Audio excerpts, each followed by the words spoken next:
Hello, everyone. My name is Sydney. My pronouns are she, her, and I am the Digital Marketing and Communications Coordinator at Ontario Presents. I am an Asian woman with long hair and bangs, and I'm currently wearing a purple sweater. For this month's Indigenous Artist Spotlight, I am joined today by a truly talented and phenomenal Métis musician, Caitlin Goulet. Before I begin the interview, I just want to remind everyone that captions are available for this interview, and you can find the transcript for this interview on our website, link in the description box below. Caitlin, welcome, and thank you so much for joining us today for our Indigenous Artist Spotlight. Thank you so much for making time for me. I'm really excited to be here. Talk about music. I haven't done this in a little bit, so it's a great way to start off the new year. Perfect. Amazing. So, quick little bit of an icebreaker. Can you tell us a little bit about yourself? Sure. So I'm born and raised in Calgary, Alberta. I'm Métis. My background includes Cree, Ojibwe, and Saulteaux. And on my settler side of the family, I have Scottish, Irish, Welsh, and French. So very mixed bag. And former theater kid.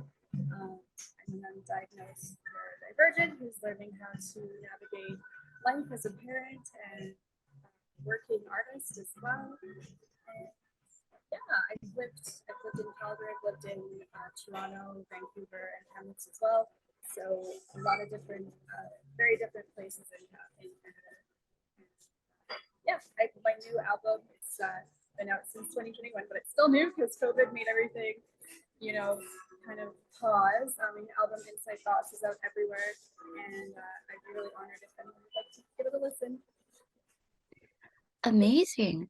All right. So, for our next question, in an interview with Stir, you list a number of artists, including Mariah Carey, The Doors, Vancouver's Men's Chorus, Janis Joplin, and Spice Girls, as earlier inspirations.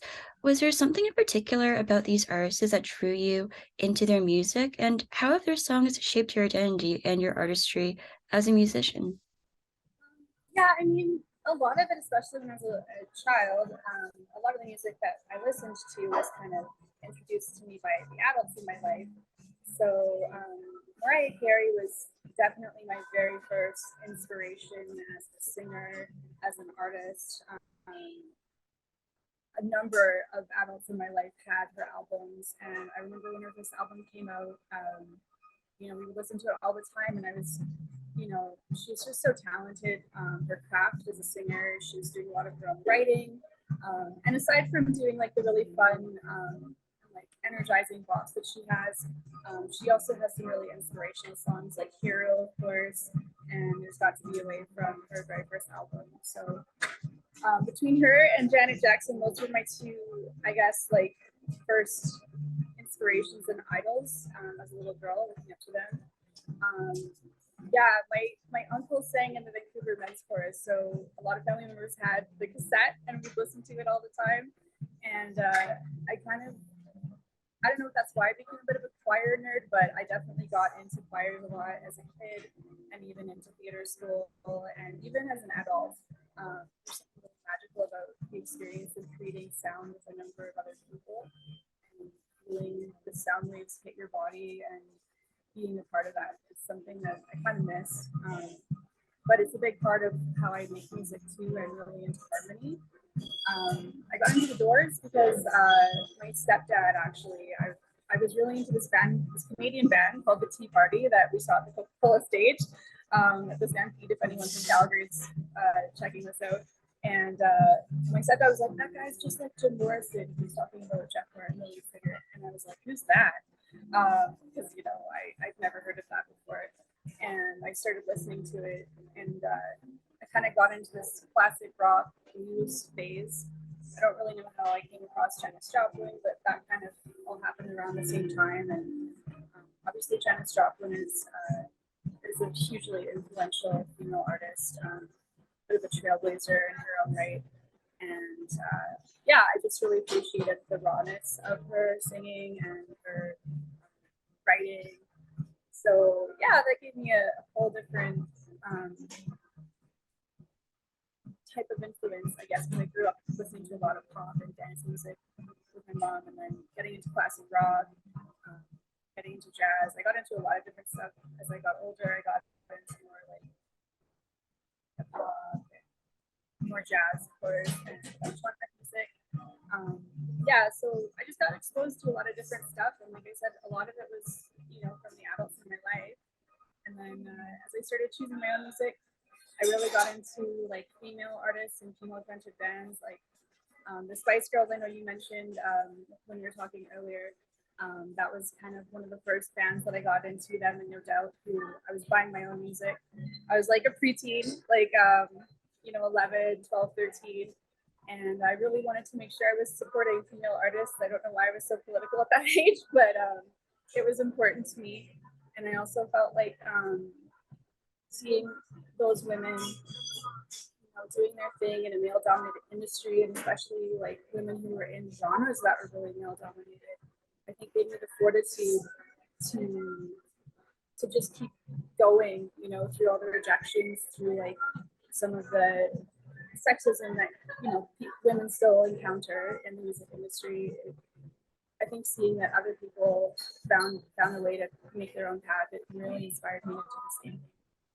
That was long-winded, but a lot of my stories are. That was beautiful. Thank you so much for sharing that. Amazing. I kind of want to circle back to your album, Inside Thoughts. You describe your artistic process as envisioning songs as movie scenes or montages and trying to figure out what that picture would sound like as a sonic landscape.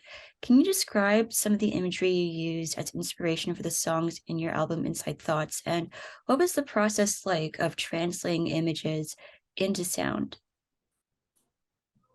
Yeah, I mean, it was a very interesting process because I was working with this producer named Van Bear, that's Banber, and he's really artistic and creative with a lot of synth sounds, and allowed me to really explore that and indulge in that creative process. At the time, I was working in bars. I was trying to do the artist hustle. I was, you know, living the single life, and so I kind of just wrote from like what I knew, you know, like when you're out in the streets of Vancouver and there's neon lights reflecting off of wet pavement, or like the sound of cars passing when you're in the back seat of a taxi and the windows down, like just really specific. They call it sense memory when it's like an acting method. A lot of actors use that, I guess. And I just kind of like envisioned those specific things and like colors, or like specifically like imagining a character walking. Oh my goodness, I just spilled my coffee. Of course I did. Imagining a character walking up the street, like what would they be wearing? Like, is she wearing like, you know, fishnets and ripped jeans, or is she wearing heels, or like where's this character coming from in the moment that she's singing this song, and where's she going, and who's she talking to? And it's just a lot of that does come from like my acting background, which I don't do as much anymore, but it just helped me to sort of like create this picture. And yeah, like some of it is sounds that you would kind of hear, I guess, when you're in those settings, and some of it is like what does twinkling lights look like, or what does that sound like, in the sense. And I think when people listen to it, they'll be like, oh, like maybe if they hear this, maybe they might notice that, maybe they might not. I think people interpret music the way they interpret it, but that's just kind of where I drew a lot of like my inspiration from, in terms of like the sonic landscape and the feel that I was going for. Amazing. Yeah, I definitely took a listen to Inside Thoughts actually right before this interview.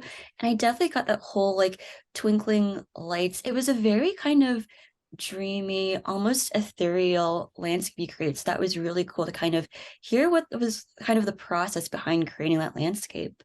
Um, for our next question, in addition to working your day job, you're a singer, songwriter, performer, and producer.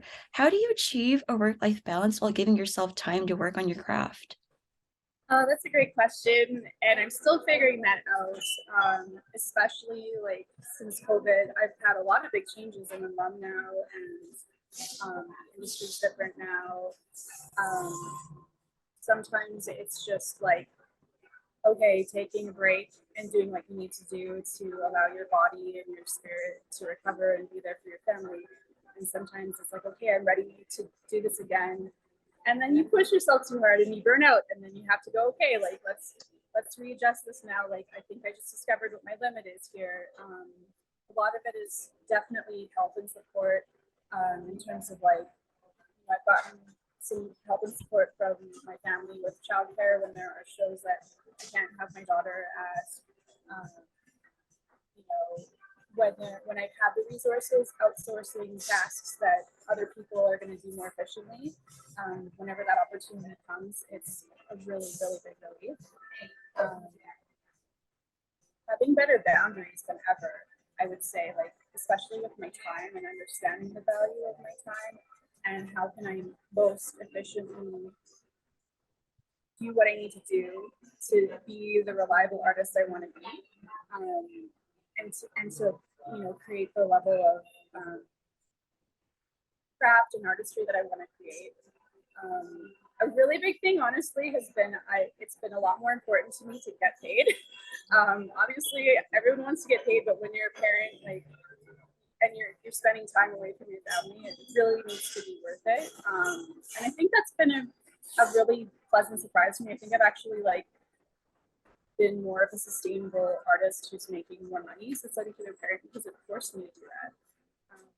And then last but definitely not least, I cannot stress enough the amount of support that I've had from my husband and the father of my child. Like since day one, even before we were parents, he's been really supportive of my career. And we started working on music production together. Like he just picked it up and started learning it during COVID because he wanted to support me and he wanted me to like be able to find an outlet for what I did. In terms of like just being, a really good dad and helping out with our daughter, not helping out parenting our daughter because she's a parent, but like just being a really good dad that I know it's dependable and that, my child is always in good hands with him and helping me make things work, if I need to practice or whatever.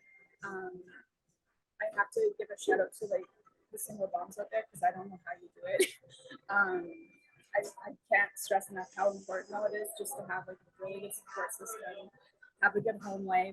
Home life is like gonna influence everything, and your career is so impacted by it. So having a good home life, having boundaries,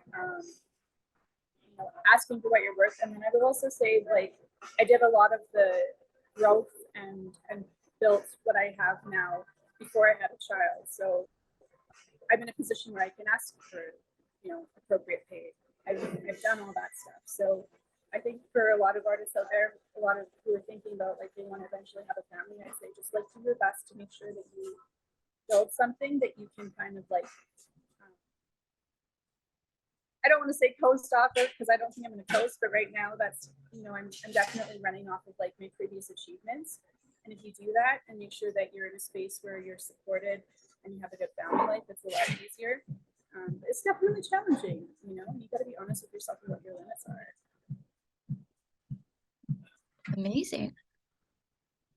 All right, for our next question, you mentioned in an earlier conversation that being an artist with mixed Indigenous heritage is very nuanced. Can you share a little bit about your experiences as an artist with mixed Indigenous heritage and how you navigate cultural identity?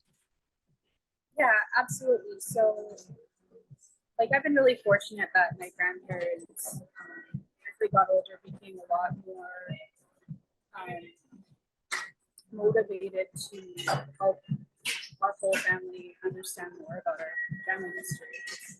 An ancestor of mine, my great grandfather, went to residential school and he did get out, but obviously for generations in my family, nobody really talked about our identity because people were afraid of like what would happen to them and how they would be treated when they were living in like cities and away from their culture and their community. And so yeah, my grandparents really got very involved in activism and write books about it. help educate our family about it. But it is very nuanced because like I very much want to connect with my culture and talk about it and honor my culture and connect with other people. And at the same time, I always want to be so aware of my white privilege and respectful of people of color in all spaces, and just mindful of like how I'm showing up and am I taking up space in an appropriate way. And at the same time, understanding the importance of our stories too. You know, we are Indigenous, and I think that it's important to pass that on and to not just disappear, because honestly, that's what some people want us to do. They want us to disappear. You know, I've had a lot of non-Indigenous people challenge me about my identity specifically, and I find that really interesting. That they feel like they want to invalidate my identity. It's almost like, or is it just because you don't want? Are you trying to make people disappear? Are you trying to, you know? I don't want to go too far into it because like I don't want to. But yeah, it's definitely like an emotional thing for me, and it's definitely something that I think is going to be like a lifelong journey of trying to reconnect and finding ways that I can connect and then I can share that with my family and with my child. She's got a really diverse cultural background too. So yeah, just trying to be respectful as possible, learn as much as possible, and also, you know, find confidence in my identity. That was beautiful. Thank you so much for sharing that. So my final question for you, is there anything else that you want to share? Do you have any upcoming work that we should all keep an eye out for?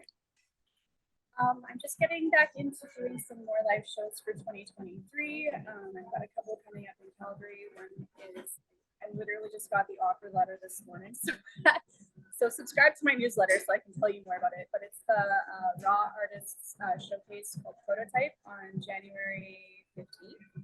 And I will be looking to release some singles throughout the year as well. My timelines are pretty flexible because I'm still balancing my family life, but tune into my socials, tune into my newsletter, because I will be out there playing shows and releasing music. Awesome. Thank you so much, Caitlin, for taking the time to sit down with us and participate in our Indigenous Artist Spotlight. You can find Caitlin's social media handles in the description box below and at the bottom for the transcription of this video. Thank you so much for watching this video, and we look forward to seeing you in our next Indigenous Artist Spotlight.